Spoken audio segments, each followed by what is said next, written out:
metaphysics. And this is a very important topic, primarily because of the fact that science and this subject called metaphysics are two things that definitely impact on our lives. It's interesting to note how many of us are affected by scientific discoveries that have been made that have the ability to improve the quality of our lives. But at the same time, many of the people, many of the scientists who spend a great deal of their lives doing research and developing theories and products are of the notion that science is the highest form of existence, that the people who are able to create these devices, the televisions and the VCRs and the space shuttles, are the most brilliant individuals that have ever existed on this planet.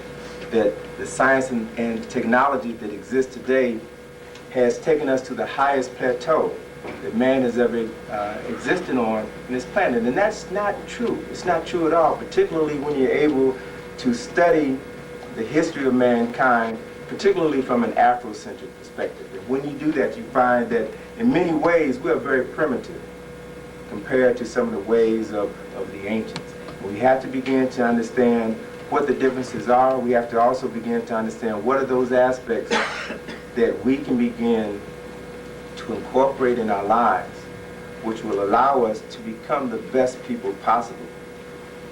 Last year, Newsweek magazine had on its cover this particular story, The Search for Adam and Eve. It's in the November 11th issue of Newsweek magazine. And this story is important because it dealt with a very controversial theory, as they describe here in the cover of this magazine. It's also important, too, because the story originally came out in January of 1987. But it didn't make the cover of Newsweek until January of 1988. And just recently, in October of 1989, it also was presented again in USA Today. So this story keeps coming out, and what's so interesting is the results of a finding of scientists, biologists at the University of California, Berkeley, and also biologists at London University, who did a study of a cross-section of people, studied the mitochondrial DNA of a cross-section of people from all over this planet, and they came to one conclusion, and that is that every man, woman, and child on this planet has one common denominator. That is the mitochondrial DNA that links them to an African woman. In other words, every person on this planet is of African descent, genetically. Right? That has biologically been proven. So that's one good thing about science that we can applaud right now. That is that they finally came to a conclusion that African people stated hundreds, if not thousands of years ago, that African people were the first people on the planet. So then, as science begins to unlock some doors for us, it allows us the opportunity to look back at statements, at discoveries that were made by our ancestors, and to see the validity of those statements. One of the most profound things that our ancestors studied and understood was that man was a model of the universe.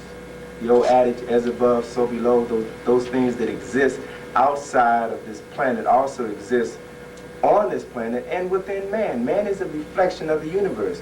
And to the degree that a person is able to understand himself or herself is the same degree that that person will be able to understand the workings of the universe. They are directly connected. They are not separated or isolated. If man understands this knowledge of himself, the knowledge of the universe, then we find that he will also begin to understand other aspects of knowledge and information that will help to expand your level of awareness. Much of this information can be found in the study of astronomy, astrology, mathematics, medicine, symbolism, spirituality, and religion, as well as architecture. And when you study the development of man in ancient Kemet, you find that all of these aspects were incorporated in the ancient Nile Valley civilizations. If we look at the development of man, scientists said that mankind and civilization began in Africa. So if we look at that, if we accept that reality and look at the literature, we'll find that the ancient Kemetians had a word, Africa, which meant the birthplace, which literally meant the birthplace of mankind, the birthplace of culture and civilization. And those of you who have had an opportunity to read some of the works of Diop, who talks about the two cradle theory of man, or have had an opportunity to hear Dr. Edwin Nichols talk about the axiological references between the different types of people that inhabit this planet, you can begin to understand how the various races came about. How if mankind began in Africa, and as these African people began to migrate to different parts of the planet, they began to adapt to changes in the environment. Moving into a colder environment, they began to wear more clothing, more animal skins, which insulated their skin from the sunlight. They began to get gradually lighter and lighter. In a colder environment, their facial features would constrict. The noses would become smaller, the lips would become thinner, their hair would become lighter and straighter to insulate the body. And eventually, over a period of years, a new race of people evolved. This has also been scientifically proven to be a fact. This is how the various races of people on this planet speciated or evolved because of a means of adapting to climatic conditions. So, if we understand that, and more specifically, if we understand what Dr. Nichols talks about in dealing with the axiological references between the European and the African, when the African was living in this tropical environment on the continent of Africa, most of his basic needs were taken care of. Food was easily accessible. Clothing was not a big concern. Shelter was easily made, so that with having the bare necessities of life already met, they can begin to focus their attention on the development of their mind, the development of their intellect. They can begin to study their surroundings and benefit from accumulating this knowledge.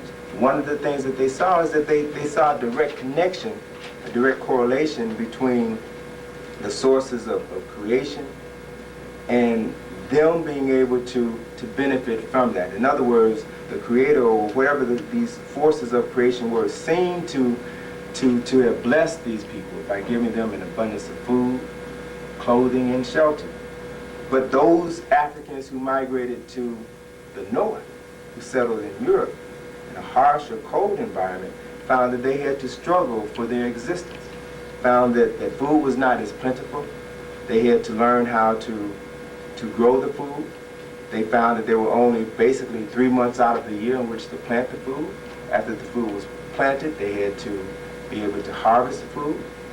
After the food was harvested, they had to be able to store the food and to protect the food from other people who didn't have it. They had to also defend themselves from the elements, from the cold, defend themselves from other people who didn't have what they had. So that began to develop a more aggressive mindset within these people. These people also saw nature as something that they had to do battle with on a continual basis. They saw nature as something that they had to conquer. So this idea of them surviving because they were forced to do battle against the elements, and only, as they said, only the strong survived. Only those who had the strength or the wits were able to survive and make it from one year to the next. And these people eventually became the more powerful people because they evolved to become more aggressive. So you have two basic mindsets. Diop talks about this two cradle theory, this two cradle concept, and how you have one people in the South who have a more genteel mindset, who live in harmony with nature.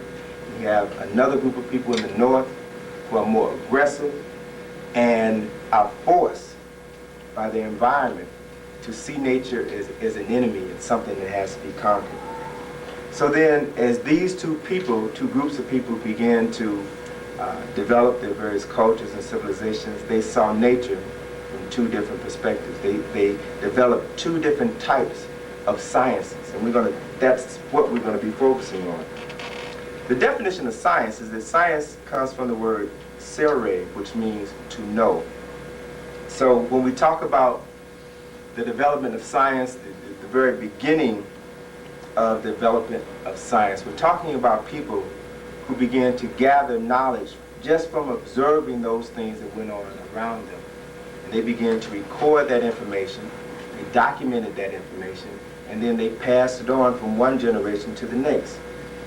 In ancient Kemet, we find the earliest examples of the development of sciences, and that one of the first sciences to develop was the science of astronomy.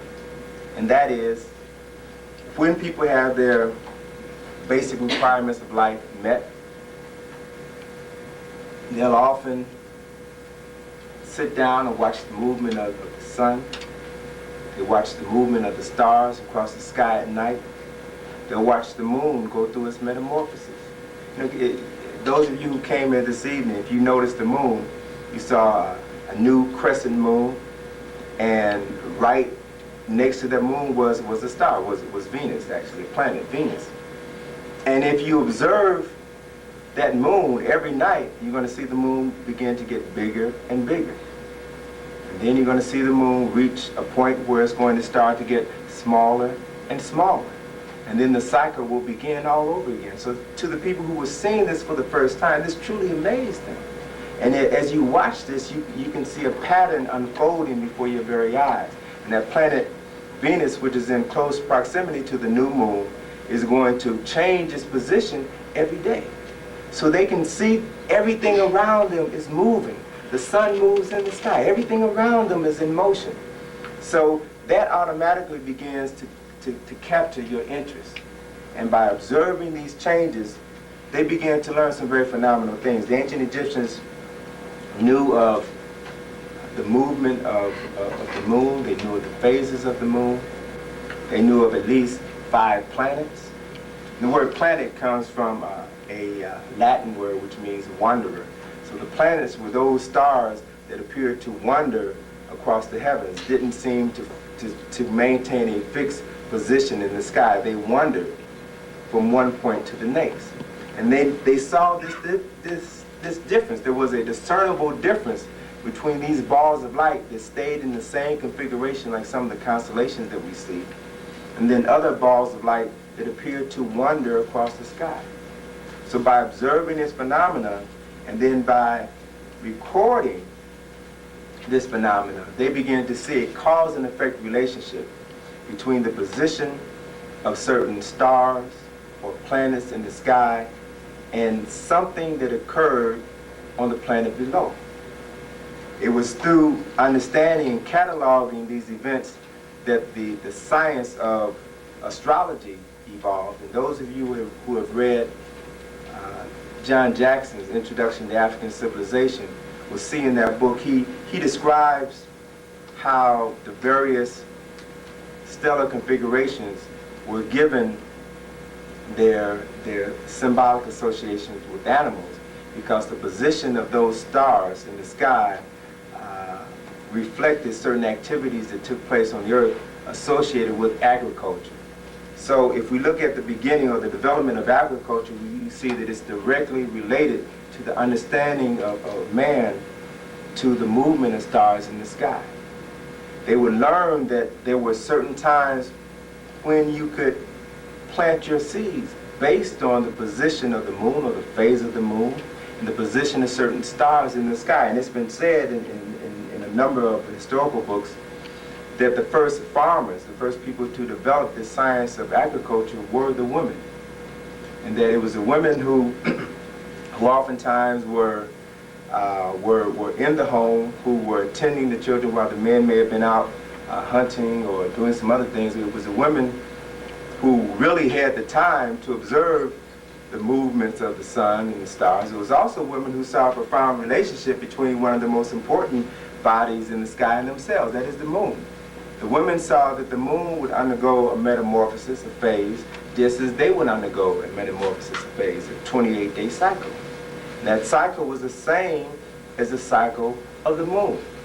So that when they began to catalog this information, they began to catalog this information in association with the stellar systems that they saw.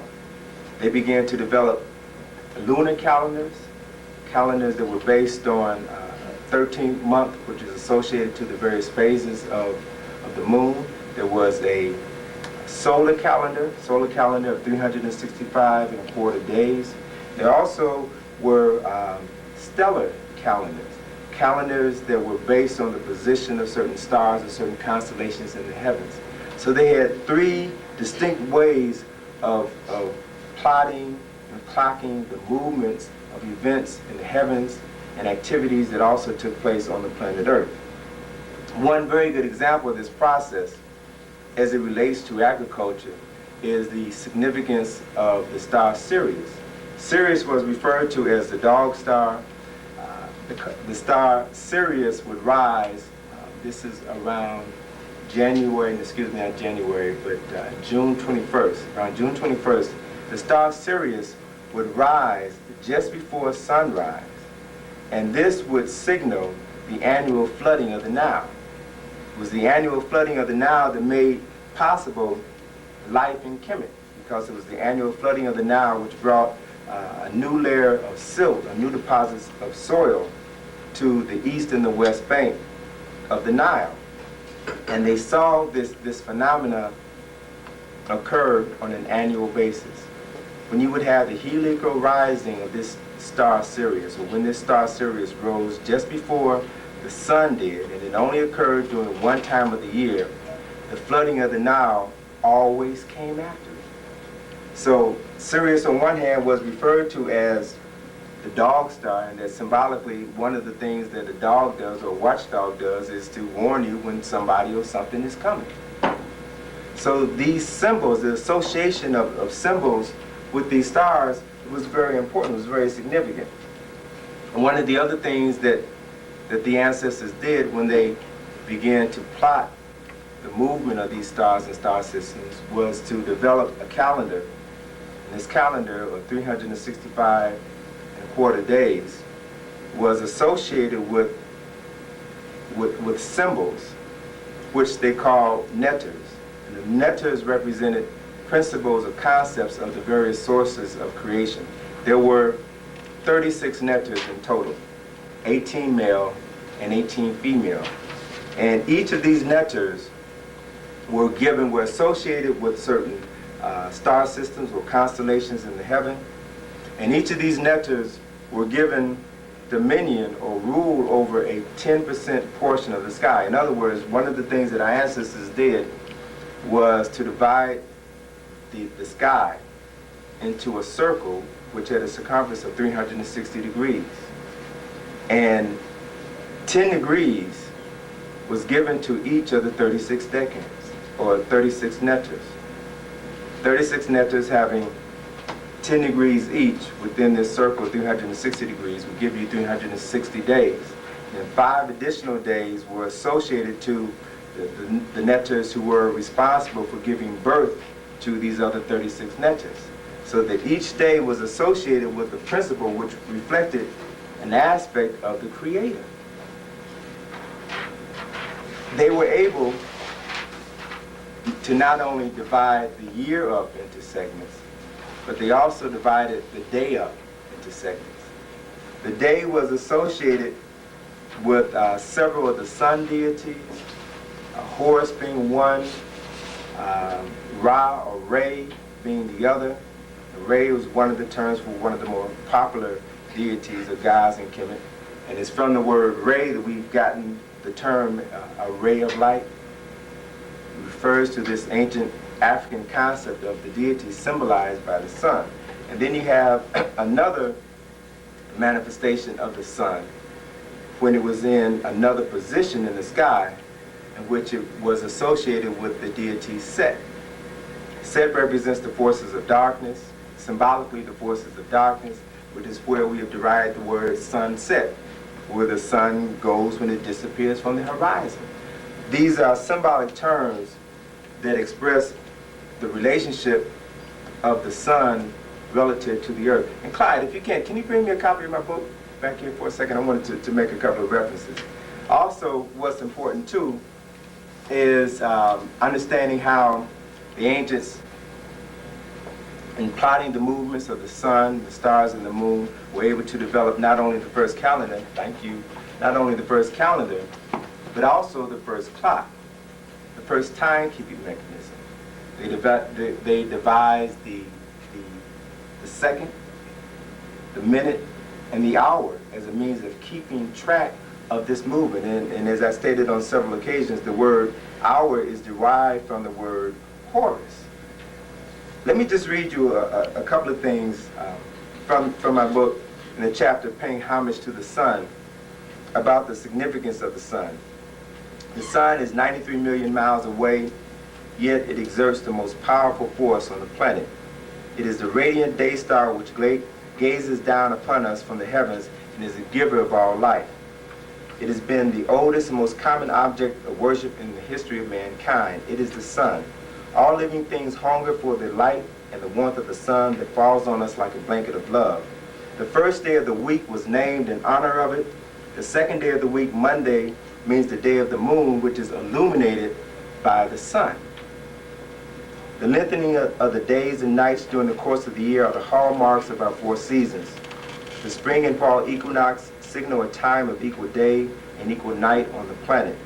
The summer and winter solstices represent the longest and shortest days of the year, respectively.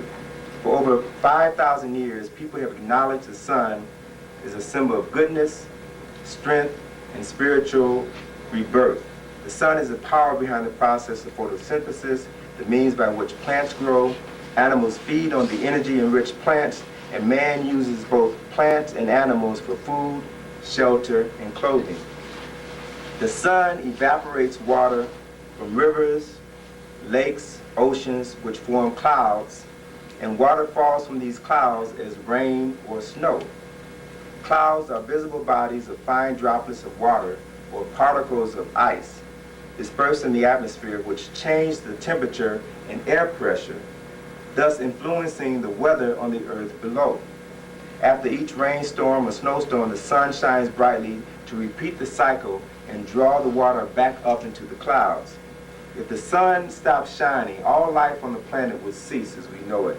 The air would freeze and the earth would become nothing more than an empty waste ball of rock drifting endlessly through space. The relationship that exists between the earth and the sun is such a fine and delicate relationship that if the sun was any closer or any further away than it is, then all life would perish. So this relationship was something that our ancestors saw, understood, and later associated with this system that was called religion. So that one very important reality that we have to understand as the first forms of science evolved was that the science of time, understanding what time it was, understanding the various phases of the sun, the moon, knowing when certain ceremonies were to begin was very important. Everything that we do is a result of this important relationship that revolves around time. So a point that I've made over and over again is that time is something that we cannot take for granted. Many of us tease and make fun of black folk and the particular time reference that black folks have. We call it CP time. Colored people are always late, don't do things on time. And when you deal with the universe, you have to be on time. If the sun didn't rise when it was supposed to rise, it would throw everything off. If Sirius didn't rise when it was supposed to rise, it would throw everything off. If the moon didn't go through its phases when it was supposed to, it would throw everything off. Everything operates on a precise time frame. And that time frame is something that is very important for us as African people if we are to begin to understand where we are and truly understand where it is that we're supposed to go. There's also a radio station right here in the Washington area, in Alexandria, I believe, a radio station called WCPT, W Colored People's Time, that plays nothing but oldies. You know, so we have a habit of making fun of something that is very serious, but it's also something that we need to be very cognizant of. I want to talk about symbols and symbolic thought and the importance of them. Symbols are carefully chosen from the natural world, or the netters. And each symbol chosen is that which best expresses or represents a function or a principle. All of the symbols that were chosen were symbols that were associated, in many instances, to animals, were symbols that were associated to qualities or aspects of animals that were significant. I cited the Sirius symbolism as one. So a symbol therefore represents a specific principle or function on all levels simultaneously, from the simple, most obvious manifestation to the most abstract metaphysical form. Horus as a symbol that is associated with the sun is important because one of the symbols for Horus was the falcon. The eye of Horus is a symbol that represented the sun. The eye of Horus is a symbol that is also a symbol that is associated with God, the primary deity, in that God, like the sun, stands over the planet and is able to see and influence everything on the planet below. Anubis was a symbol that, Anubis was the jackal in ancient Kemetic symbolism, a symbol that was associated with the scene of judgment. Anubis was the animal or the jackal who represents the qualities of fine judgment, because of qualities that are inherent to the characteristics of a jackal. The serpent is a very important symbol that we see repeated over and over again in ancient Kemet. The serpent is an animal or creature that has a forked tongue. The serpent also has a forked penis. The serpent also has this process of shedding its skin, so that aspects of the serpent came to represent this quality called duality. The ability to exist on two levels, the ability to discriminate, and it was symbolic. The serpent was symbolic of a higher and a lower intellect, the duality between the two aspects of the intellect. So it's interesting to see how the serpent has been represented in recent times, in modern times. The serpent is a symbol associated with something that is evil, as opposed to something that represents the duality of the human intellect. The vulture is a symbol that was associated with the assimilation or the passing over to the afterworld. And if you've noticed on the symbol of the crown of the pharaoh, you see the pharaoh when he was alive would wear a crown that had the serpent on it. That serpent would reflect this intellect, or the dual aspects of the intellect. And after that pharaoh died, on all representations of that pharaoh, they would show the crown, the pharaoh wearing the crown, the serpent on it, and also the vulture. The vulture was symbolic of assimilation. Those two symbols were only together, shown together after the pharaoh had died. And once again, it's interesting to see how contemporary individuals misunderstand these symbols. Those of you who have ever seen the movie The Ten Commandments will notice in the movie, Yul Brynner, who supposedly represents the pharaoh Ramesses, wears throughout the entire movie the pharaonic crown that has the cobra and the vulture on it, a symbol that is associated with them. And that was primarily because they were taking the symbolism directly from the crown of King Tut, and they didn't understand what the symbols on that crown meant. So to have symbols and to not understand the essence behind the symbols means that the symbols don't have the power, they don't have the significance that they were supposed to have. But one of the very important things that we see that came out of the study of the heavens, the movement of the stars, the learning of time, was a science called mathematics. And it's through mathematics that they began to be able to further plot other relationships. Most of what is known about Egyptian mathematics comes from a papyrus that was made in the Middle Kingdom called the Rhine Papyrus. It was a papyrus that was a scroll that had mathematical problems and solutions on it that were made primarily for children. And on the basis of the study of this document, mathematicians and other theoreticians have come to the conclusions that the ancient Egyptians had a high understanding of mathematics through a study of some of their architectural structures. It's also obvious that they had a high understanding of calculus and geometry, things that we do not normally associate with African people. In dealing with the higher forms of math, you find that numbers were sometimes called the language of the absolute, in that everything that is a part of life can be expressed in some numerical form. Everything that is a part of life can be reduced to principles or frequencies of numbers. So therefore, numbers play very important roles. Even in computers, the computer systems that we have today are based on a binary system, and that is dealing with two very simple numbers, 0 and 1, which are symbolic of something being turned on and something being turned off. By dealing with these two very elementary numbers, you can develop some very complicated systems.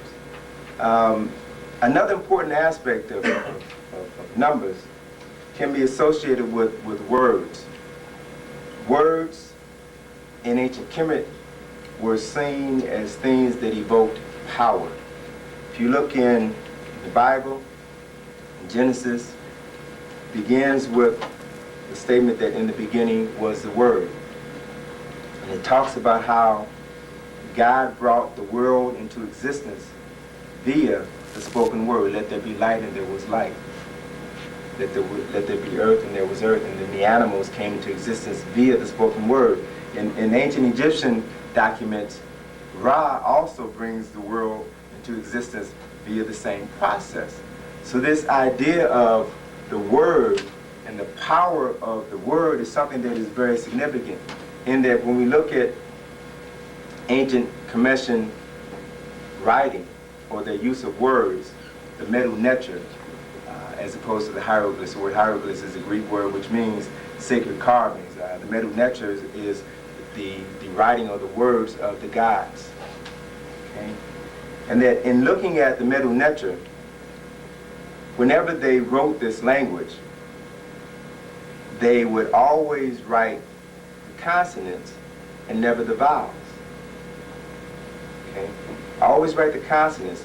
Those who were part of the priesthood and dealing with this language for specific purposes never wrote the vowels. And as the scientists began to study the science of words, or the science of languages, what they found is that consonants vibrate at a rate that is different from vowels.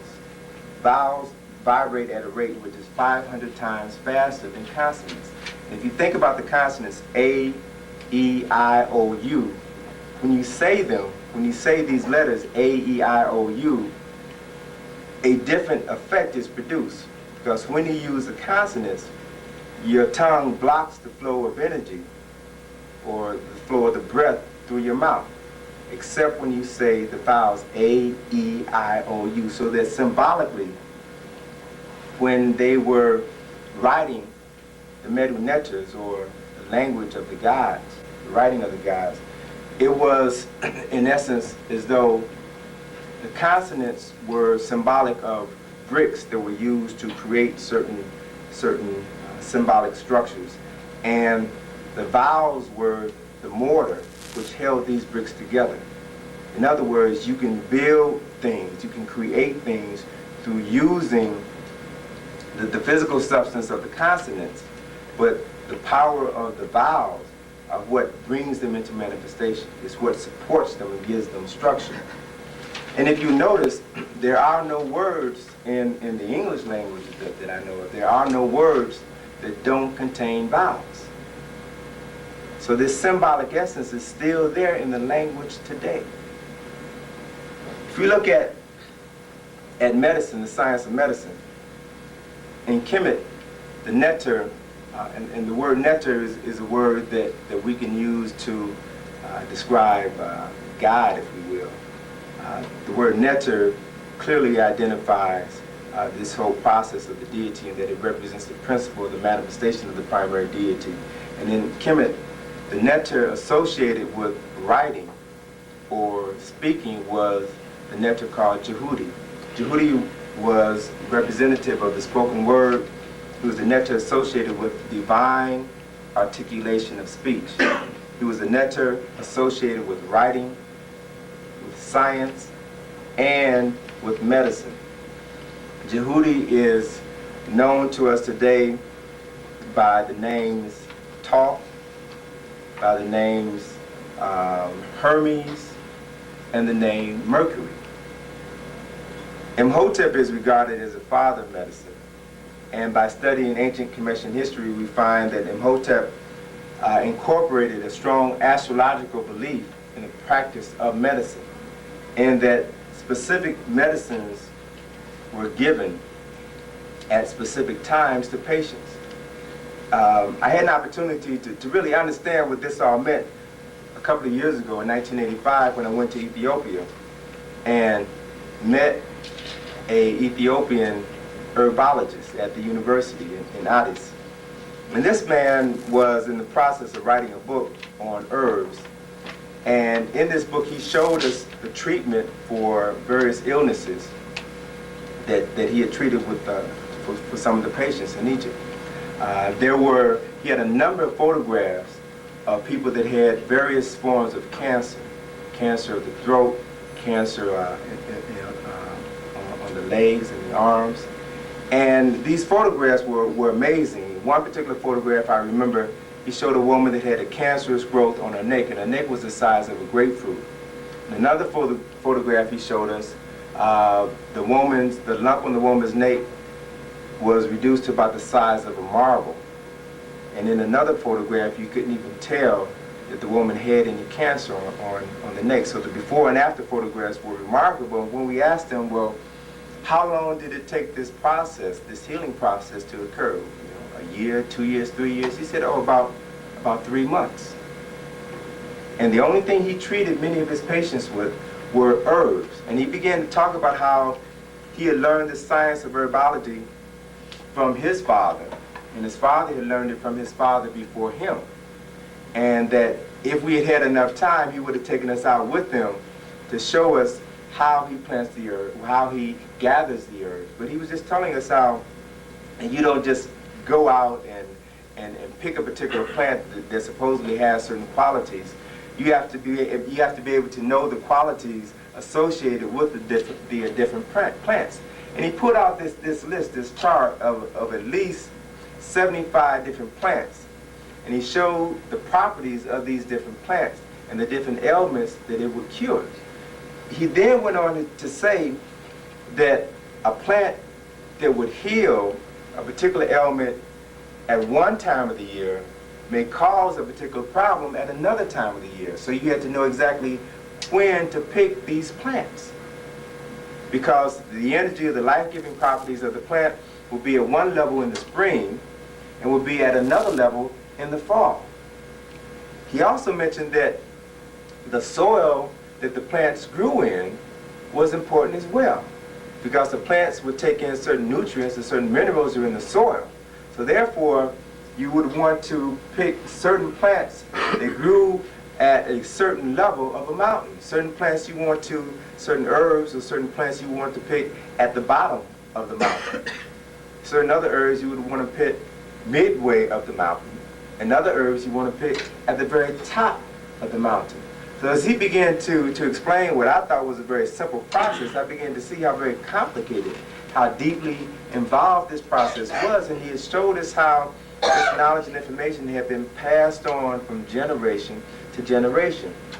One of the important things that he mentioned specifically about the herbs is their ability to work on one specific part of the body, and that part of the body alone. He said the problem with traditional medicine is that you can take medication for your eyes, and it might cause a problem with your liver. And so then you take another pill to deal with your liver, and that causes a problem with your stomach.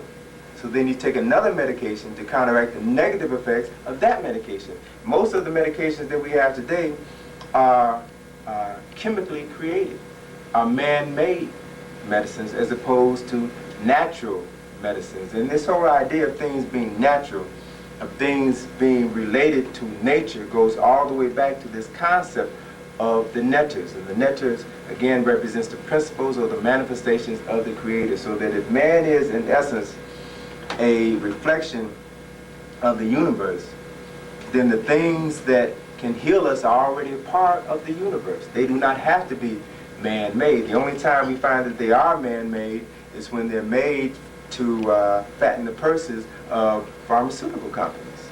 Okay? So these are some very important realities that we have to look at. But there was a book that was written a couple of years ago, and a movie that was made about 2 years ago entitled The Serpent and the Rainbow. And I don't know how many of you had an opportunity to see the movie or to read the book, but it was interesting in that the movie focused on Haiti and so-called voodoo in Haiti. And the movie documented that voodoo was something that was very significant, in that what it involved was these priests who would give this herbal solution to this victim that would cause them to become comatose. It would cause their heart rate to slow down, it would cause their respiration to slow down, and it would appear that this person is dead. So that the person would be buried, and then this herb or this solution would wear off, and these priests would come back and then dig up this body and then give this person another drug which would keep them in a zombie-like state. They would be conscious of what was going on around them, but they were not able to control their actions. And these people were used by other folks. And supposedly this is a true story.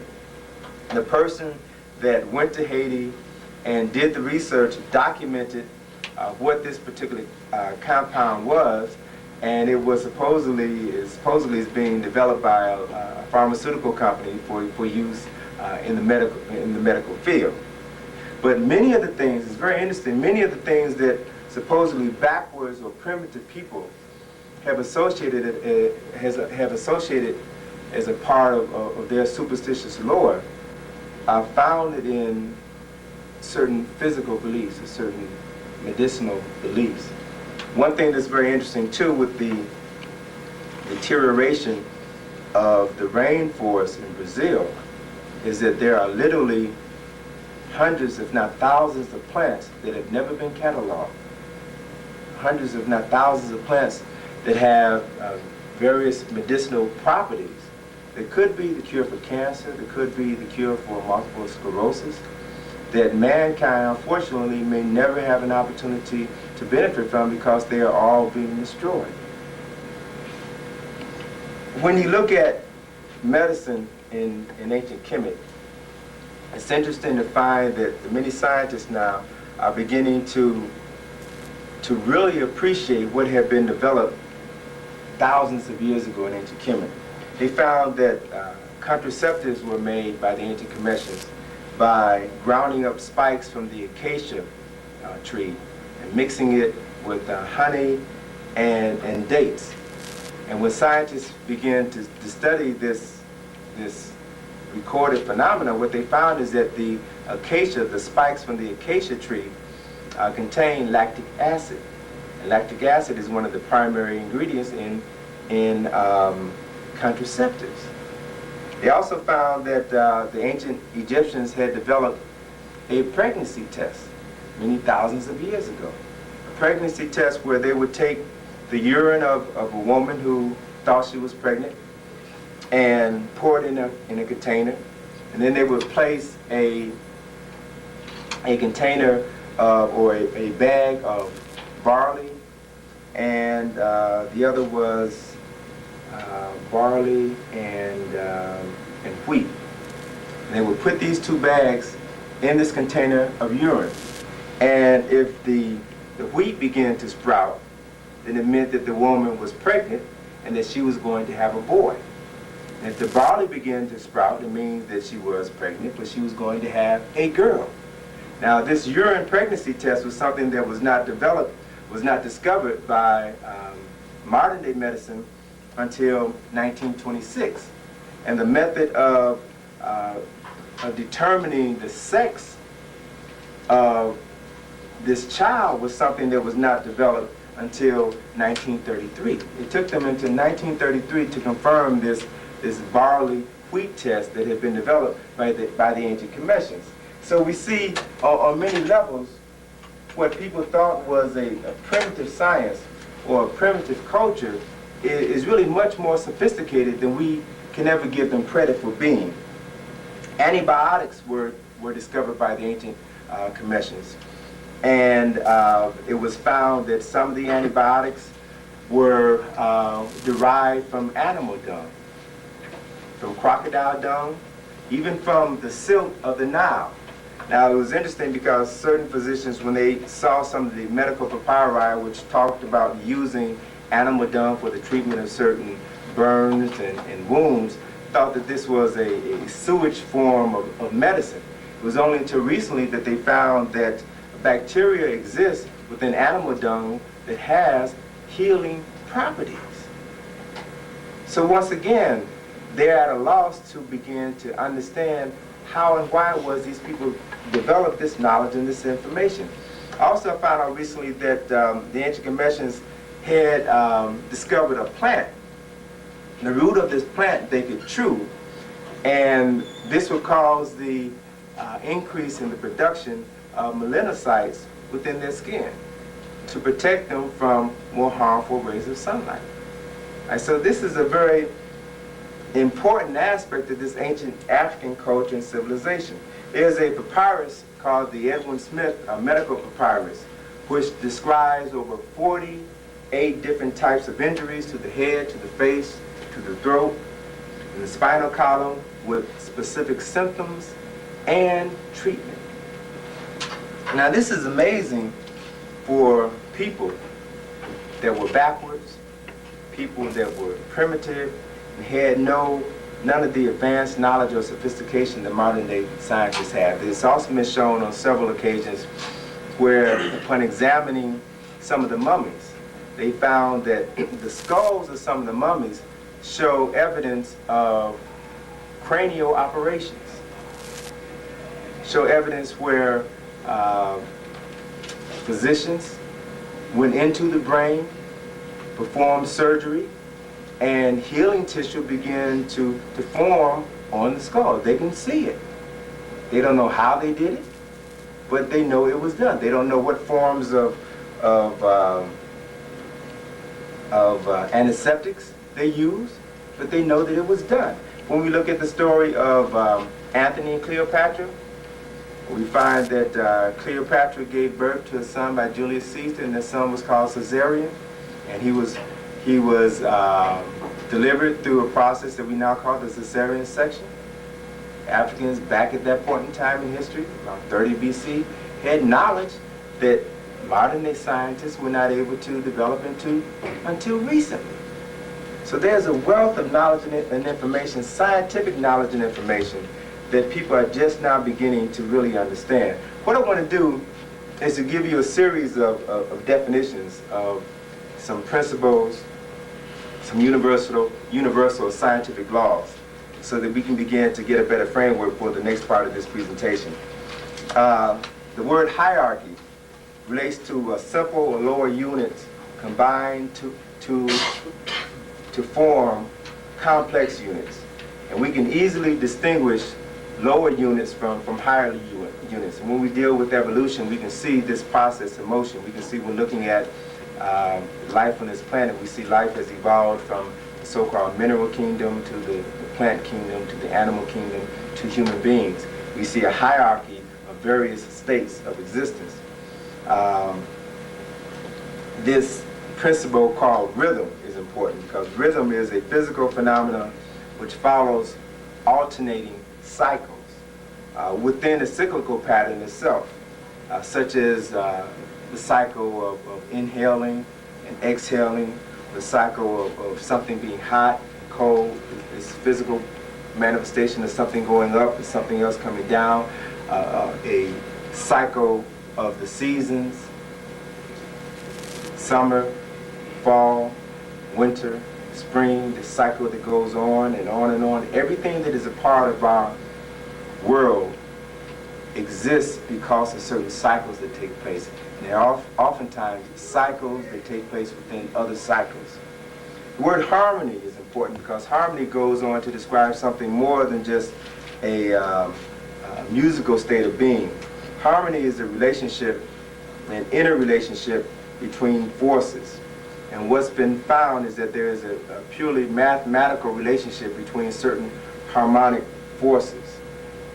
The word netter, I talked about earlier, and netter represents the various principles or manifestations of the Creator expressed in varying degrees, representing principles or aspects of universal forces, i.e. Rays of light from the sun. And these rays of light from the sun have been symbolically referred to as angles.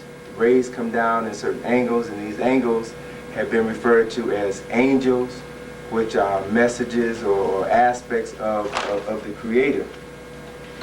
To evoke a specific netter or principle is to call into being one specific principle or one specific property alone. It's related to, but it's isolated from the other properties.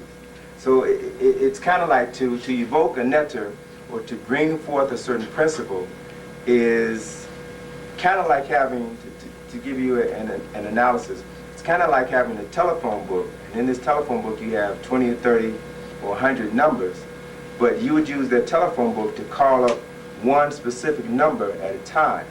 So the netters represent a variety of principles, concepts, and ideas, but to call on one particular netter is to evoke a particular principle, concept, or quality at one specific time.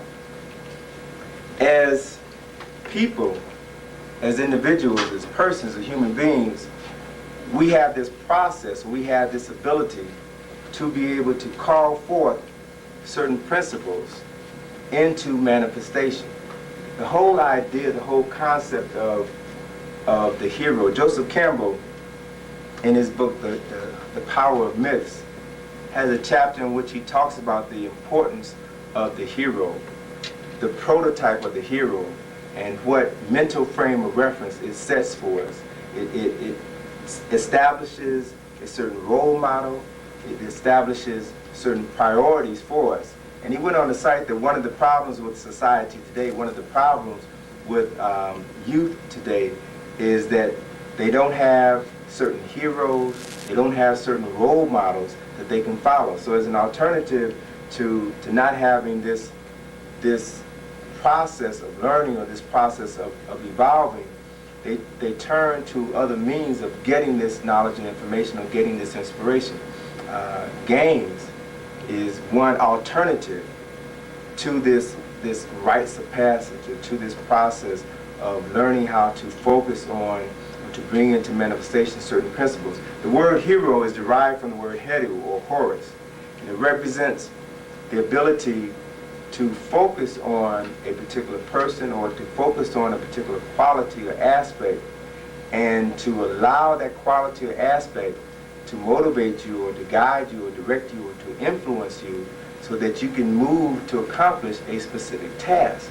So the importance of having heroes or knowing how to focus on specific aspects of life are necessary in order to be able to move from one dimension of life to the other. And this whole process kind of leads to another form that's entitled magic. Magic is important, and the understanding of what magic is significant because the contemporary interpretation of magic is something that deals with hocus pocus or nonsense, something that has no relevancy whatsoever. But magic is, in essence, the manipulation of harmonic forces which lie outside of sensory perception and are impossible to physically measure. So when we talk about forms of magic or forms of science that were expressed as magic, we're dealing primarily with people who had the ability to tap into other dimensions of thought, other dimensions of reality, other dimensions of consciousness, which could not be seen or touched or measured. And in dealing with traditional science, If you cannot see it, if you cannot touch it, if you cannot weigh it, if you cannot measure it, it doesn't exist. So what I'm saying essentially is that there's a whole realm, there's a whole dimension to reality that exists beyond this ability to see things, to touch things, to smell things, or to hear things. A magician then is a person, an individual who has developed the extrasensory perceivers to the point where they are able to possess the wisdom to know how to make the proper gesture at the proper place, at the proper time, in order to evoke a desired effect. It is a matter of knowing how to manipulate the elements through the word, or through certain movements, or through certain gestures, in order to bring things into manifestation. Now this whole process of another term for magician, another ancient term for magician, is necromancer. That is, someone who communicates with the dead. And this was a term that was given to the ancient Kemetians by the Greeks, because these ancient Africans had this power, had this ability to oftentimes communicate with the unseen, to communicate with the dead. The highest form of ancestral worship is to be able to communicate with the dead. By being able to communicate with the dead, then you are able to tap into certain levels of information, certain levels of consciousness. You're able to use that knowledge and information to dramatically influence your life. It allows you to do some phenomenal things. It's important too how the term black magic came about, and before it became something derogatory. Black magic simply expressed this process of dealing with things on a higher level that African people or black people were able to use. It's interesting too to see how this name has been applied to certain individuals. For example, Magic Johnson. It's obvious Magic is a brother, Magic is a black, so the reason why they call him Magic was because they symbolically talking about black magic. How this brother was able to do some supposedly impossible things or some phenomenal things as if they were magic. But essentially all he was doing was just tapping into a higher level of his consciousness. As Dr. King says, he was merely functioning on a human level, using all of the resources that he had available to him. When we look at ancient Kemet, one of the things that stands out most is the architecture. The temples, the pyramids, the other structures that have allowed us to begin to study this culture and civilization. And one of the recurring themes that you see over and over again is a theme that is associated with life, death, this cycle of life and death, which can be referred to as reincarnation, or the coming into flesh. If you look at much of the architecture in Kemet, particularly the Great Pyramid of Khufu, it embodies two very important principles, and that is that there were two roads, two paths to higher development. The pathways, or the room, or the passageways inside of the pyramid, the Great Pyramid, reflect two choices that we have as human beings. That is to choose the path of the way of Osiris, which is a matter of following and understanding the cyclical nature of things through successive reincarnations, or to choose the path of the way of Horus, which is the direct path to resurrection, knowledge and information achieved through a single lifetime. Now these were symbols of options or choices that were available to us based on how we understand, how we understood and implemented certain principles that were a part of our lives, that were there for us to understand.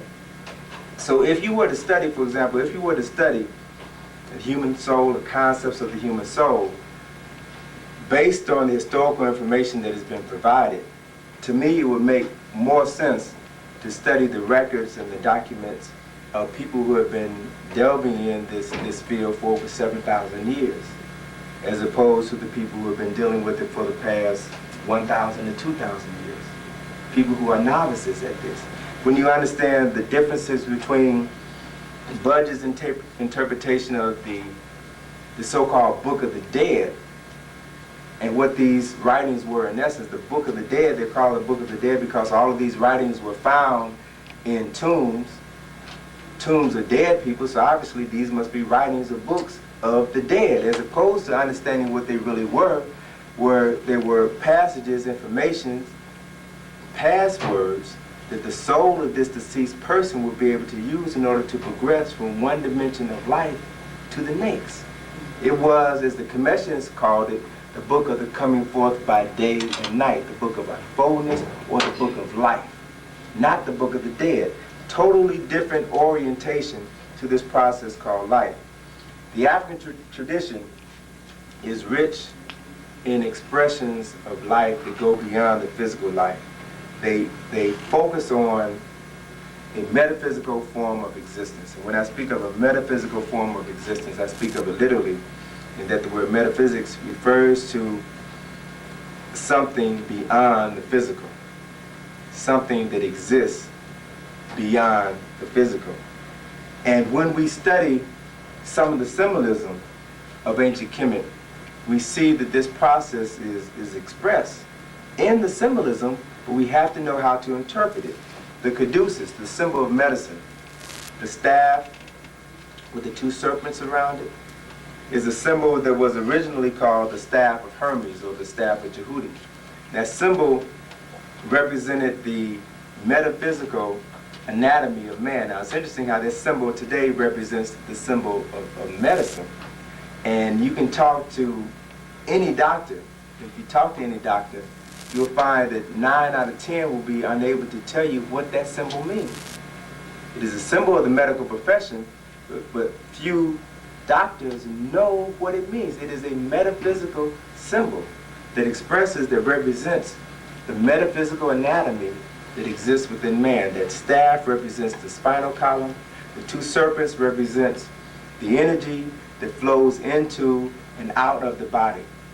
The masculine and feminine energy, or the electric and magnetic energy that flows around the spinal column. So that addresses, or that seems to suggest that there is another part of the human body, of the human mind, of the human spirit, that is not commonly talked about. Man is influenced by his environment. We can see just by studying some very basic data that more children, more babies are born during the time of the full moon. Man, woman is influenced by her environment. More elderly people suffer strokes and heart attacks during the time of the full moon.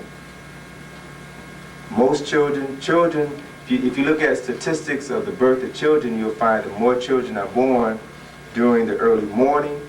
You'll find that most heart attacks occur early in the day. Most fevers occur at night. Most people who suffer from asthma will have their asthma attacks. The greatest incidence of asthma attacks are in the morning. Certain mineral salts in the body are sensitive to planetary movements, and certain cell structures in the body are influenced by external cosmic forces. So in essence, one of the points that I'm trying to get across to you is that we are affected and influenced by forces outside of the planet Earth. And one of the most obvious influences is the moon, and the electromagnetic influence that the moon has on the planet Earth. That is the ability to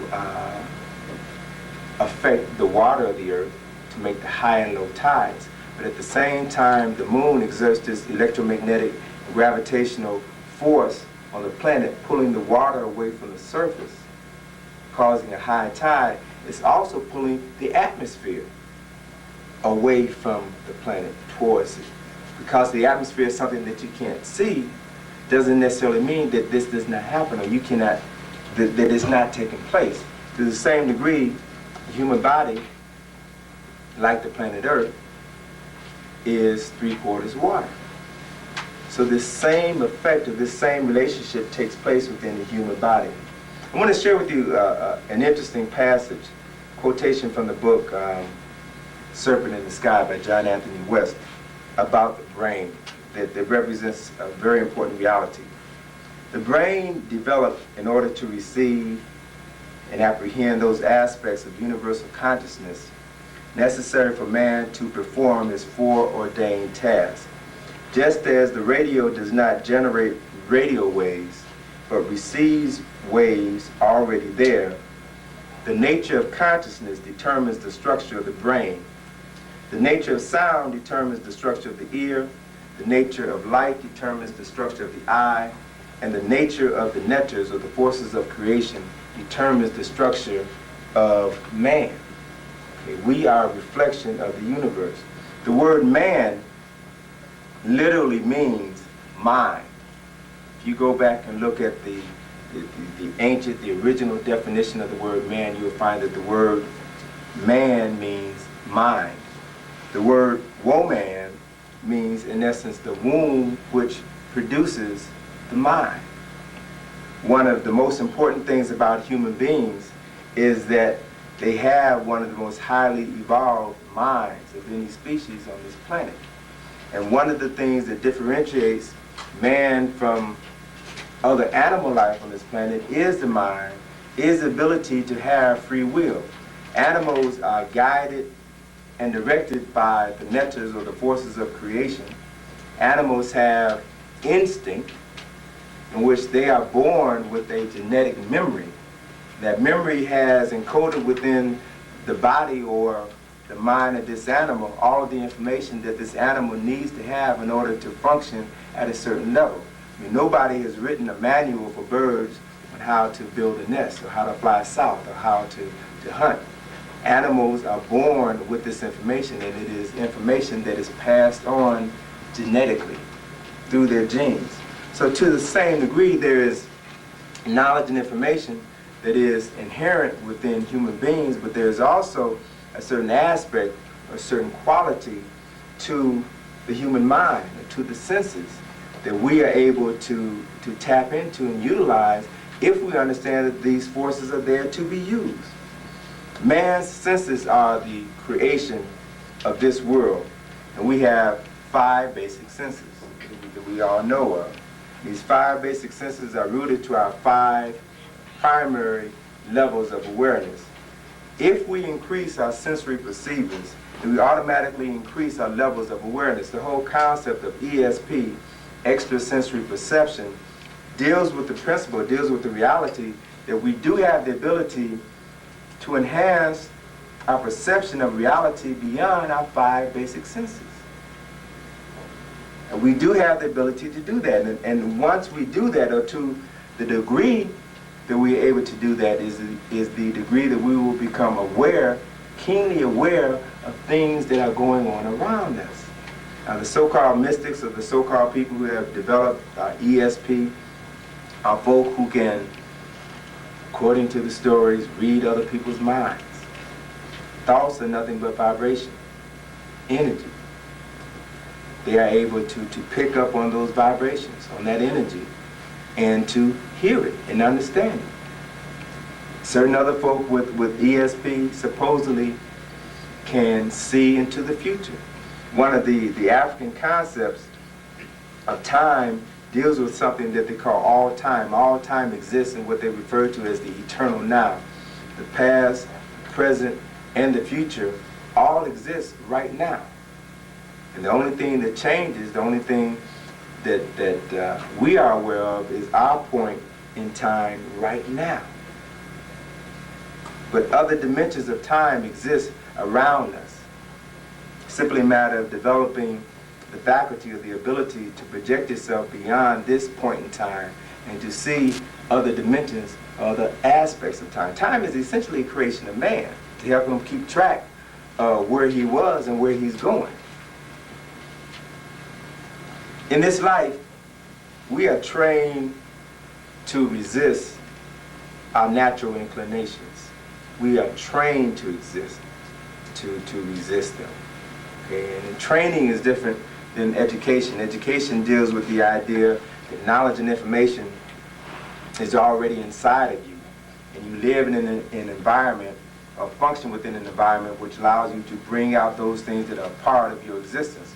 But when you are trained, you're oftentimes taught to do something that is contrary to your nature.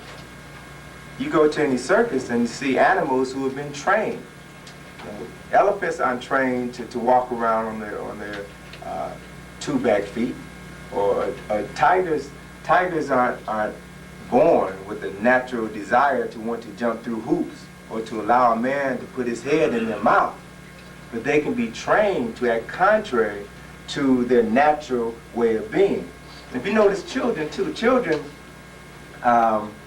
before children are formally trained through this so-called miseducation process, they exhibit some natural habits or natural abilities that are important for human beings. For example, when you're feeding a child, if you ever notice you're feeding a child a sandwich, and that child will often open the sandwich, take the meat or the fish or whatever it is you have in the sandwich, and eat that separate from the bread. And you scold the child for messing up the sandwich. When if you deal with the whole science of eating, you get the most use out of your food when you don't combine your food. When you don't combine your starches with your protein. If you notice many children, particularly Yolanda, sometimes when she eats, you'll put several vegetables on a plate, and if you notice the average person when they eat, they'll eat a fork full of this and a fork full of that and a fork full of that. But children oftentimes will just eat one thing at a time. They'll eat all their peas, and then they'll move to their carrots, and they'll eat all their carrots. That is the way you're supposed to eat.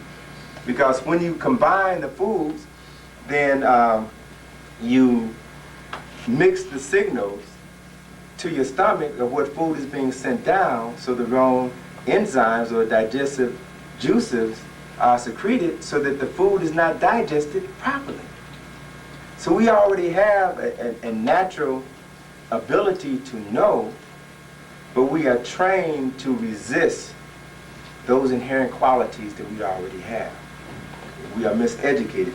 We are trained to believe in three very powerful myths. We are trained to believe, number one, that we live in a material world. Number two, that we use less than 10% of our brain. And three, that seeing is believing. These are three very powerful myths that really possess the lives of most people on this planet. To say that we live in a material world means that everything that exists in our world is the totality of reality. And it ignores a very important reality of life. And that is, before things come into manifestation in the physical world, they exist first in the metaphysical. And the physical expression is just the outgrowth of what has been developed first in the metaphysical realm of consciousness.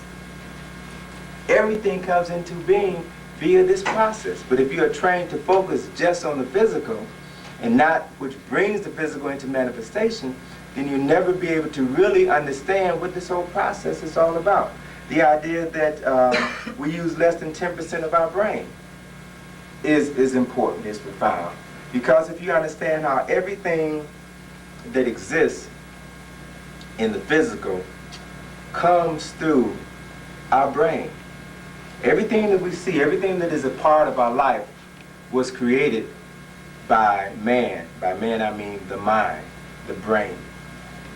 And before it existed, or before it existed in the physical, before it was created or introduced or rediscovered by the mind, by man, it existed in another dimension. The brain or the mind is a faculty that has the ability to bring into it knowledge and information from another dimension. So if you understand what I'm saying, everything that is a part of our physical reality, of our physical world, everything that was created by man existed first in his mind. It came from this dimension called nothing, which is the source of everything. And if we use only 10% of our mind, that means we're not really functioning up to our true potential as human beings. And we are satisfied with that.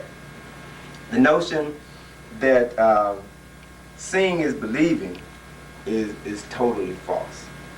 Seeing is believing means that you're going to base your ideas and your perceptions of reality only on what you can see. I think the slogan for Missouri, the state of Missouri is the show me state.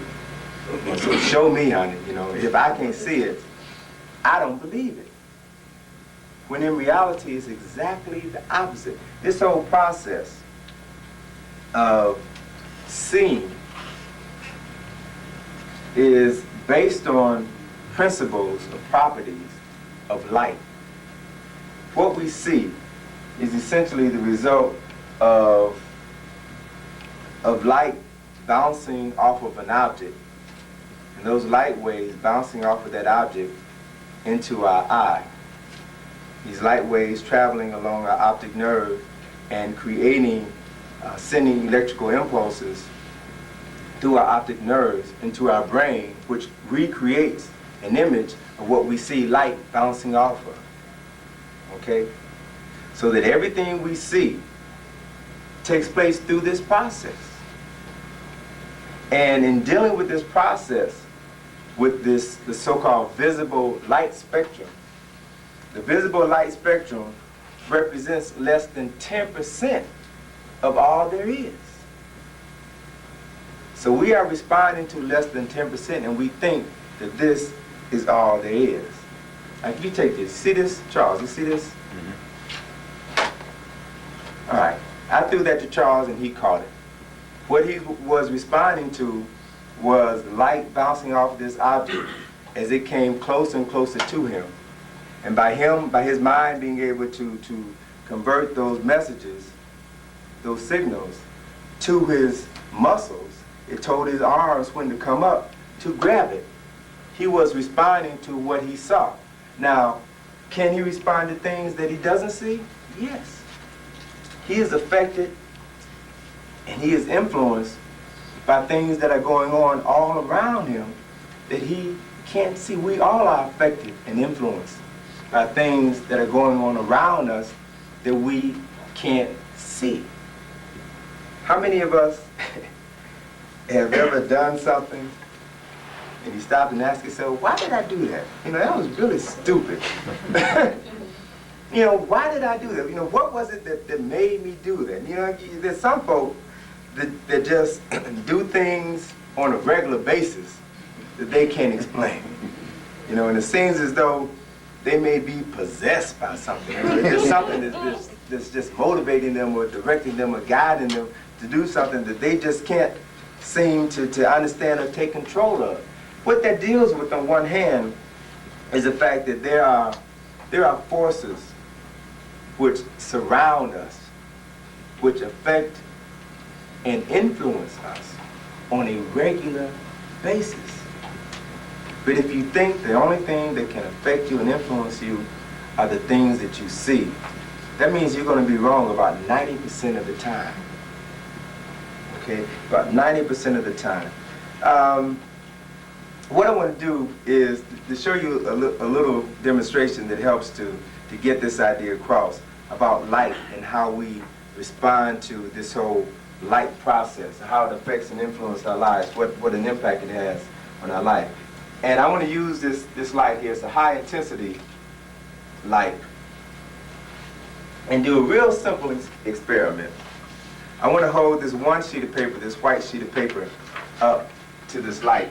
And by holding this paper up to this light, nothing happens. See that? Nothing happens. But if I were to hold a black sheet of paper up to this very same light, hold it up to the light, and something starts to happen.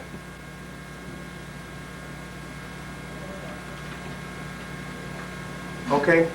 The same light waves that hit this white paper did nothing. But to this black paper, they will cause it to set on fire and to burn if I leave it there long enough. What does that mean? What does that represent?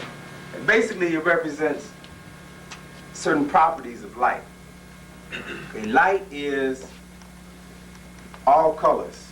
White light is all colors together. Blackness, when we're talking about light, represents the absence of color. When we're dealing with colors as opposed to light, it's just the opposite. White is the absence of color, and black is all colors. Okay? Black is all colors. So then, when we deal with colors and when we deal with light, we find that white light is all colors of the light spectrum together. Black, the color black, is the combination of all colors together. Now, opposites attract. All of the colors in the light spectrum are attracted to all of the colors here. And black has a tendency to absorb light. And this absorption of these rays of light will cause a reaction in this paper that won't take place in this paper. So-called invisible rays of light have an effect on people who have color in them, an effect that it doesn't have on people who don't have color. A good example of that can be found in the whole controversy this brewing now about the deterioration of the ozone. With the deterioration of the ozone, harmful UVB rays of light are now coming into the atmosphere. These are things that we can't see now. A certain spectrum of sunlight is now coming into the Earth's environment in greater numbers. And these invisible rays of light are now being absorbed into our bodies to a greater degree. People with dark skin are able to absorb these invisible rays of light and to convert them into, to take these free radicals and to convert them into useful purposes within the body. People that don't have this dark protective covering, people who have lighter skin, who don't have high concentrations of melanin, their skin will burn from the rays of light from the sun, just like this paper burned. Okay? Once again, we're showing you on one hand the reaction of physical things to things that are invisible. Rays of light, or the varying degrees of radiation that come from the sun, are so powerful that they're able to penetrate literally miles beneath the interior of the earth. These cosmic rays travel through our bodies. And our bodies, like this dark sheet of paper here, are absorbing these rays. These rays have the ability of causing some very interesting things to take place within our body. Now, if we understand how we are affected and influenced by color, then we can begin to understand something about this other dimension of reality that exists. You know, and a good example of that can be seen in fall. Every year in fall, the leaves change color. The changing of the color of the leaves is a really simple phenomenon that occurs primarily because of the fact that the days get shorter, the days are cooler, and as a result of the cooling of the atmosphere, then the chloroform no longer flows through the leaves of the plant. And since it doesn't flow as much, then colors that are already present in the leaf become visible to the eye. The red, the yellow, the other colors, the golden colors, that are always there, only become visible to the eye when the forces of light, the sun, change. And we can see what is always there. So we are only reacting to another system, or to another process. The light that leaves the sun, falls on planet Earth, takes 8 minutes, almost 9 minutes to get here.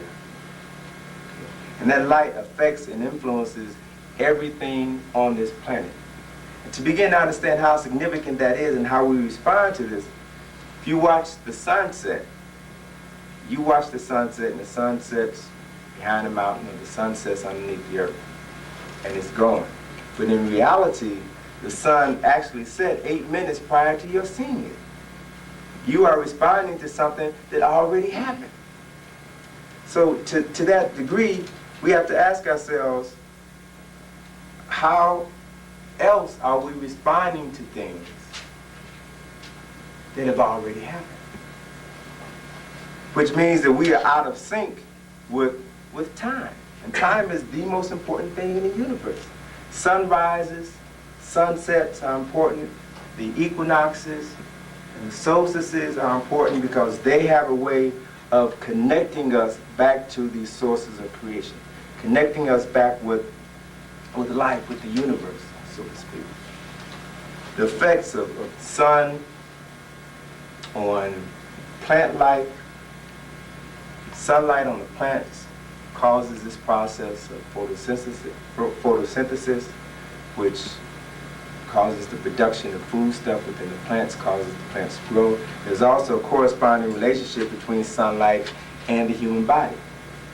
And melanin, the secretion of chemicals and hormones within the human body.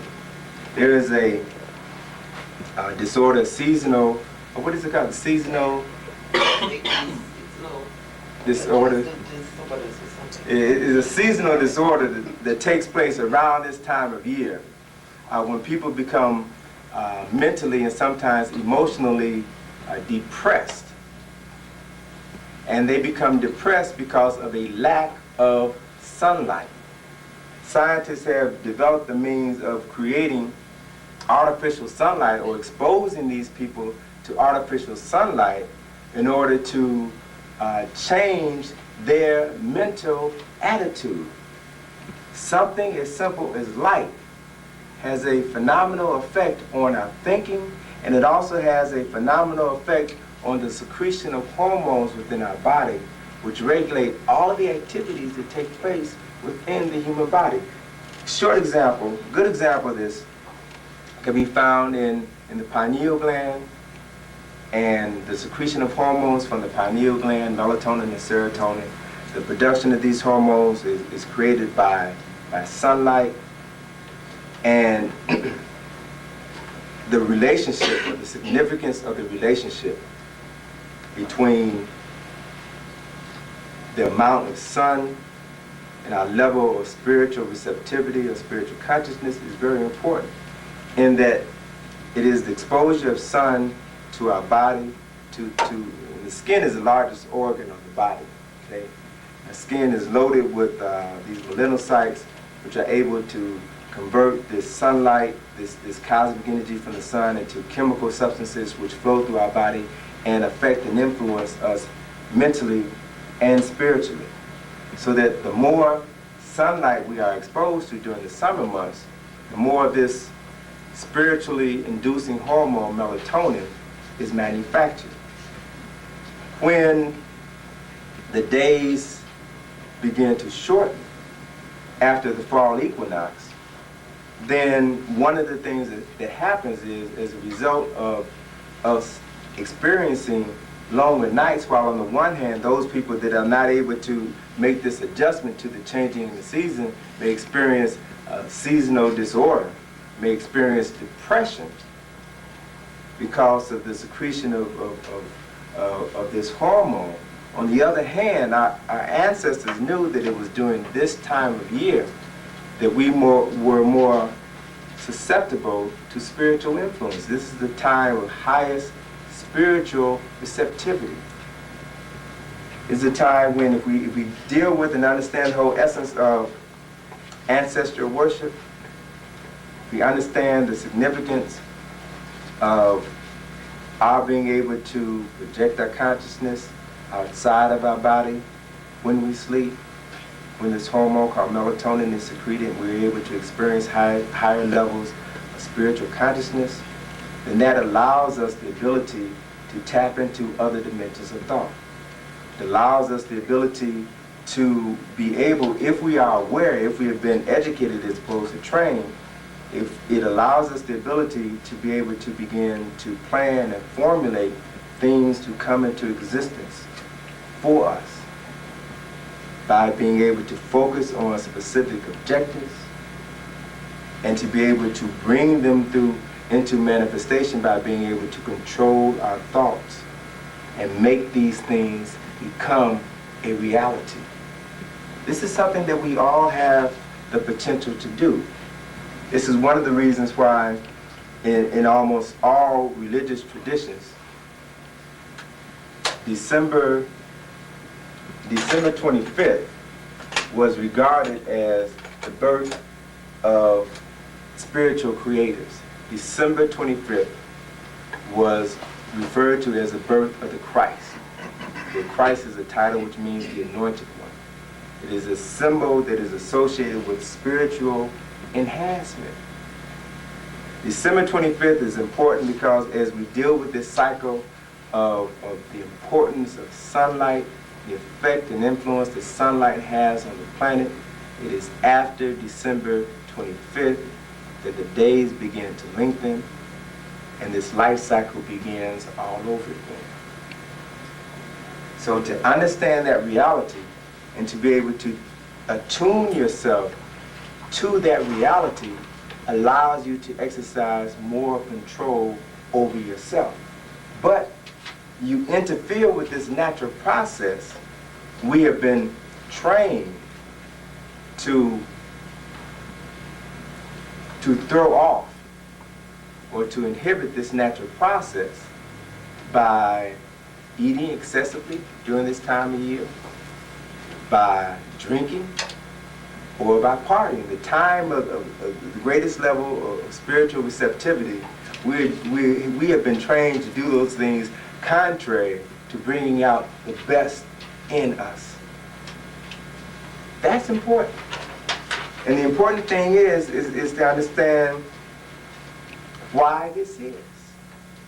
It is primarily because of the fact that information is power, and we are not in control of the information. Those people that have controlled the information for the past 2,000 years, those people who have been able to study the knowledge and information, the sciences that have been developed and accumulated by the ancient Kemetians, have been able to see and understand the correlation between following certain realities and being able to practice them, put them into practice, and to be able to benefit from it. If everybody was able to practice and to understand these things, then the quality of life for African Americans would be dramatically different. Instead of finding ourselves on the bottom, we would probably find ourselves on the top. But since we are not in control of the information process, then this knowledge and information is kept away from us, and we aren't able to use that knowledge and information that would allow us to truly become the people that we have the capacity to be. And essentially, I've said it on numerous occasions, and I have to say it again, and that is that we are the best kept secret on the planet. We don't know who we are. And part of us being the best kept secret on the planet is to deal with this whole issue, is to continue to debate whether or not we're black, Negro, colored, Africans, or African Americans. As long as we continue to debate these issues, then we will never begin to plug into the knowledge and information that have been developed and is waiting there for us to use. I was reading an article in that came out of Esquire magazine called The Unholy Wars, an article between the conflict between Jews and blacks in Chicago. And there was one interesting statement in this article. Now, the article is now the subject of a letter writing campaign to Esquire magazine and the advertisers of Esquire magazine. It's the subject of a boycott that's being initiated by an organization in California because of the negative perceptions of African Americans that is presented in this article. But one particular paragraph in this article said an awful lot. It was talking about the Six-Day War that Israel fought against Egypt in 1967. And it said that that Six-Day War served as a catalyst for the Jewish community, particularly in the United States, coming together. The author of this article was paralleling the movements or the activities of the Jews in Israel and the Jews in the United States and black folks in the United States. He was saying around 1967, black folks were beginning to exercise so-called black power. Black radicals were boldly walking down the street with their guns, with their weapons, at a time when Israel had enough military force to win this Six-Day War in opposition to all the other European powers who were against them. They had the military might to win this war. Black folk were walking up and down the street with their few rifles and guns. And they were later suppressed by the police, who grew weary of their antics, particularly the Black Panther Party. And when the so-called black militants were repressed, they didn't have a system of beliefs that the Jews had to fall back on. They didn't have a 4,000-year history as the Jews did. The Jews had the Torah, and the blacks were waiting for Alex Haley to tell them of their roots. I understand the significance of this. I understand the significance of us not knowing who we are, not being in control of the knowledge and information that can free us, but also being aware of the fact that just because of the fact that we don't control the knowledge and information doesn't mean that we can't gain access to it. The knowledge and information is here. In essence, we have the ability to draw to us those things that we focus our mind on, those things that we focus our attention on. You ever had the occasion where you thought about somebody and a few minutes later they called you, or you bumped into them on the street and you just write it off to a coincidence? You never really stopped to understand, well, how is it I was able to think about that person just before I met them? Did I know that I was going to meet that person?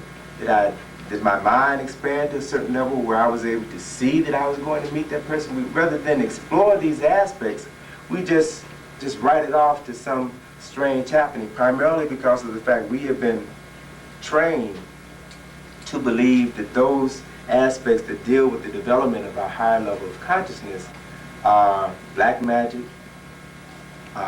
voodoo, deal with devil worship, things that will get us in more trouble than they will cause us to benefit from. So once again, we have to begin to look at how do we get into this framework of thinking. Were we responsible for creating these concepts and ideas that keep us away from ourselves? No. We are reacting to thoughts and ideas that have been created by other people. So we begin to see that our only recourse is to know ourselves.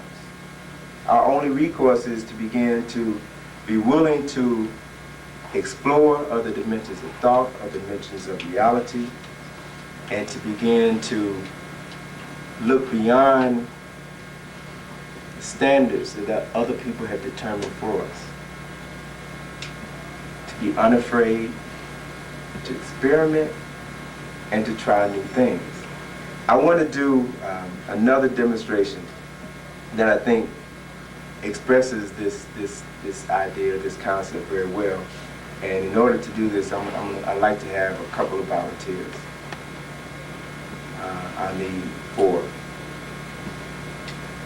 1, 2, 3, 1 more. 4. Okay, could 4 come up, please?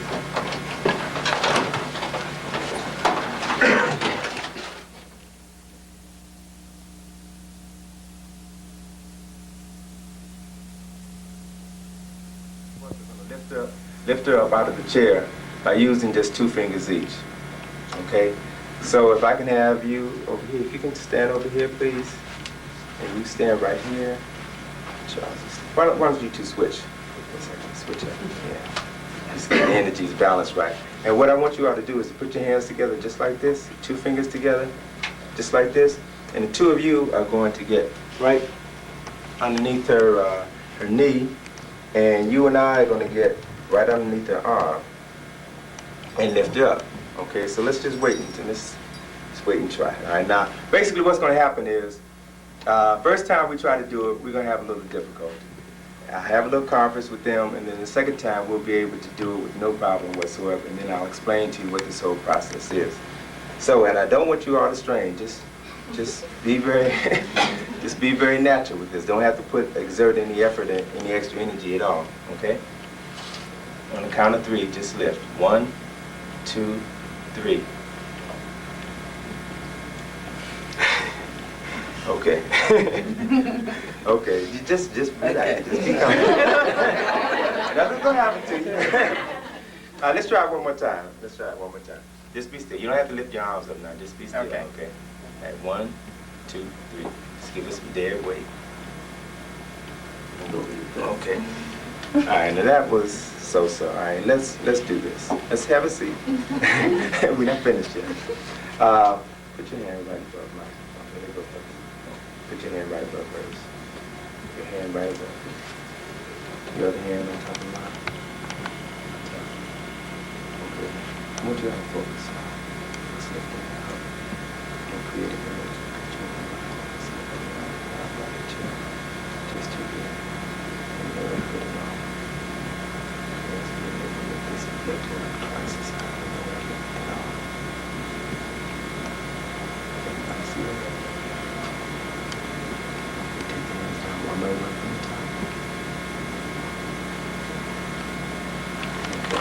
One more time. On the count of 3. 1, 2, 3.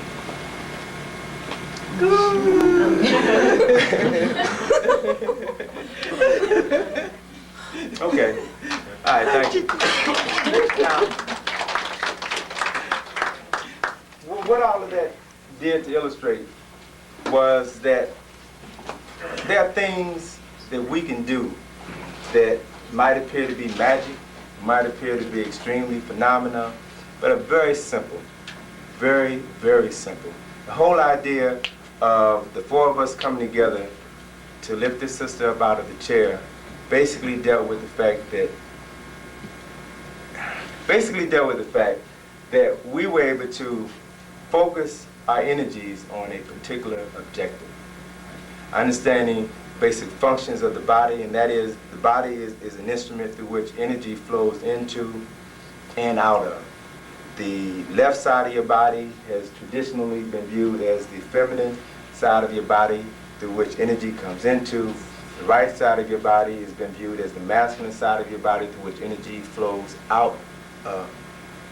So by us, and then energy centers are located at various sites along your spinal cord and come into and out of your body primarily through your head or the crown chakra. In symbolism, in religious symbolism, we see this expressed as the halo above the head of Christ, or the halo around the angels. We see it expressed as the 1,000-petaled lotus on the head of Buddha. This is symbolic of the energy that flows through the body. This is one of the primary reasons why the symbol for medicine is the same as the symbol for the metaphysical anatomy of man, that is the caduceus. That is the symbol with the staff and the 2 serpents intertwined around the staff. Those 2 serpents represent the feminine and the masculine side of the body, which wrap around your spinal column. The energy flows through your body. So what we did essentially was to utilize this energy in our body and direct our minds on a specific objective. And by issuing that command to our mind, we were able to do something that supposedly defies gravity. But what it does is to illustrate the capacity that exists within the mind. Okay? The body is a servant of the mind. Your body can be trained and conditioned to do almost anything that your mind can focus it on doing. There was an experiment where they took some people and had them shoot a basketball through a hoop. And then they took one segment of the people and told them, we want you to practice every day shooting a basketball through a hoop. They took another segment of these people and said, we don't want you to do anything. We want you to just go about your regular business. And then they took another segment and said, we want you to mentally think about shooting that basketball through the hoop. We don't want you to go out on the basketball court and practice. Just mentally think about doing it. And so when they brought all three groups back together again to see what percentage had improved in shooting the basketball through the hoop, they found that the people who had practiced on a regular basis shooting the basketball through the hoop had improved to the same degree as those people who had mentally done the same thing. Those who didn't do anything didn't show any improvement whatsoever. So the essence behind this experiment that they performed was to show that by mentally putting your thoughts into action, you can achieve the same results as you can physically, and sometimes you can exceed that, your physical efforts. So it just goes to show the untapped ability that exists within the human mind. The mind's ability to tap into this metaphysical realm of consciousness and bring in through it anything. I mean, an excellent example is twofold, and I'll close on this so we can take some questions. Twofold example.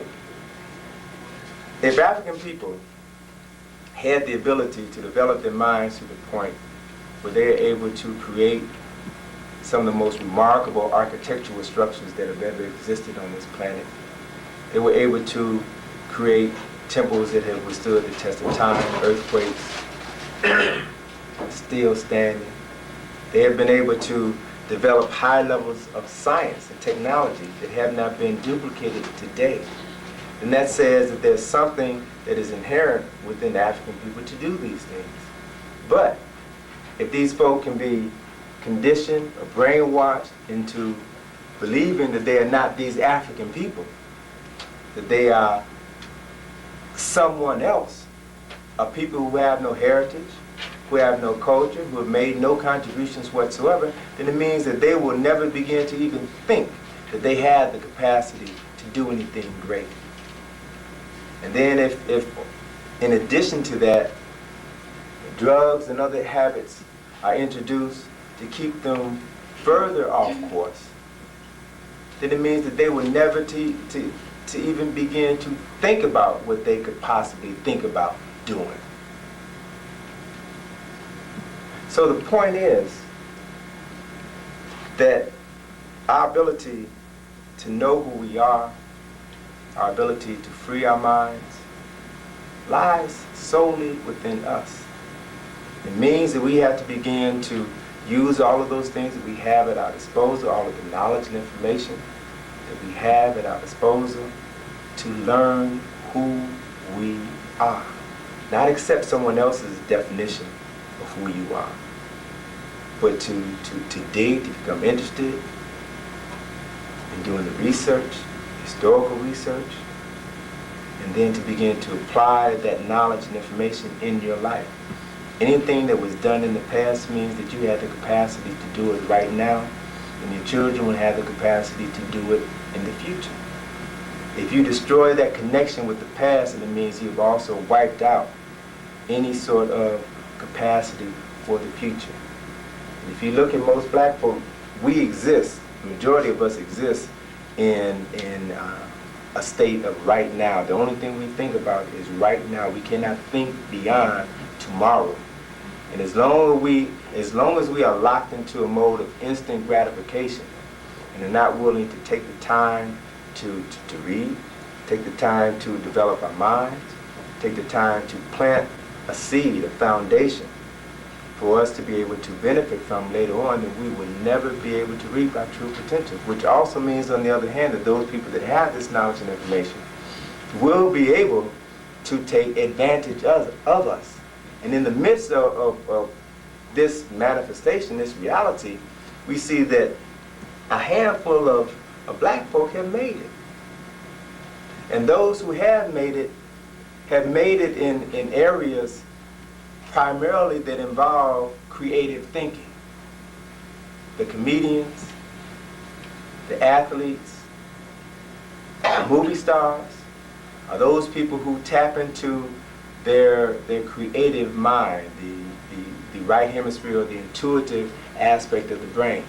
So they're able to do or to bring into manifestation that part of their consciousness that has been locked away from them. Shows you the potential that exists within us. And it's also very important because time is of the essence, particularly in light of the fact that more and more information is starting to come out now about our history. More of our people are beginning to make those historical connections, those mental connections. We're beginning to wake up and make some profound changes in our life. So how is the other population responding to this? If you would notice, look what's happening in Poland. Look what's happening in Germany. It's no accident, it's no coincidence that many of the major summits that take place with the Western powers, the major summits take place around the winter solstice, around December, close to Christmas. It's no accident. One of the things that we have to become aware of is the fact that in 1992, the European population is preparing for the sesquicentennial celebration. It is Columbus's 500-year celebration of the discovery of America. Major celebration is being planned. And also they're planning for the development of a unified monetary system. So there's going to be some phenomenal changes made in the world. Now, we don't necessarily have to be aware of or a part of those changes in order to be able to survive or to benefit from those changes, because there are some other forces that we can tap into, that we can utilize, if we are aware of the fact that we have that capacity. So what I wanted to do is just give you some food for thought, to make you stop and think, to make you begin to use the time that we have here to consider developing ourselves and reaching our full potential, and particularly the next few weeks. The next few weeks are critical if we are to begin to plant those seeds that will allow you to benefit in the 1990s, if you are to begin to develop the pattern that is going to be able to liberate you for the 21st century. So once again, the power lies not within the enemy, but within yourself. And it begins by you believing that the power is within you and allowing it to come forward. And when you do, when you issue the command, when you begin to set things in motion, you will find that doors will open and your life will change dramatically. So I'll close at this point in time, and I'll take any questions that you might have.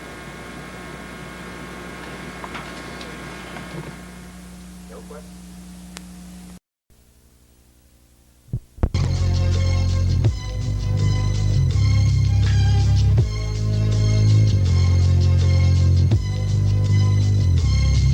As I walk through the valley of the shadow of death, I take a look at my life and realize there's nothing left. Cause I've been blasting and laughing so long that even my mama thinks that my mind is gone. But I ain't never crossed a man that didn't deserve it. Me be treated like a punk, you know that's unheard of. You better watch how you're talking and where you're walking, or you and your homies might be lying to chalk. I really hate the trip, but I gotta low.